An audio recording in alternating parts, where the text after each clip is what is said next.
C'est exactement ça. C'est-à-dire que c'est assez symptomatique en fait de toute notre politique sur la question de la recherche. Déjà, on met pas assez d'argent, mais surtout, on met pas assez d'argent sur les chercheurs. Enfin, il faut voir aussi après un certain nombre d'années d'études combien on les paye. Et aujourd'hui, certains pleurent, quémandent pour avoir des fonds et faire de la recherche. Et c'est là où effectivement on manque cruellement de stratégie. C'est-à-dire qu'on estime que c'est pas un investissement pour le futur, véritablement. Et je crois qu'on a encore une petite comptabilité où on regarde ce qui fonctionne. Mais bien sûr. Ouais. Enfin, comment on peut... Mais le vôtre, le mien, le nôtre à tous.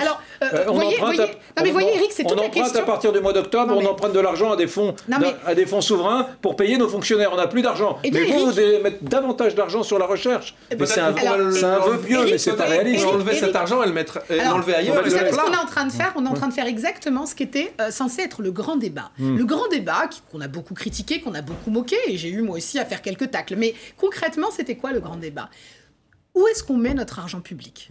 Quelles sont les choses sur lesquelles on refuse de renoncer parce que c'est notre pacte social, c'est notre idéal républicain, et ce sur quoi on désire faire des économies? Alors, allez-y.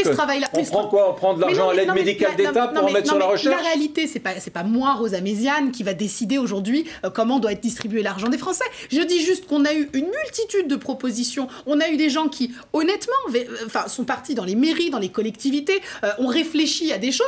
On a compilé ça dans un site qui a planté depuis, et donc on a fait ce qu'on sait faire de mieux, mettre ça dans un placard. Je pense qu'aujourd'hui, on a véritablement des choix à faire, qu'on se refuse à faire, et on continue à faire croire effectivement qu'on peut être la grandeur française qu'on a pu être. On continue d'emprunter, mais je vous le dis, les différentes crises sociales qu'on a pu avoir, on aura inévitablement des répliques parce qu'on n'a pas su traiter ces grandes questions. Ce sur quoi on est capable, mais non, ce sur quoi on est capable aussi de renoncer, et ce sur quoi on se doit d'investir.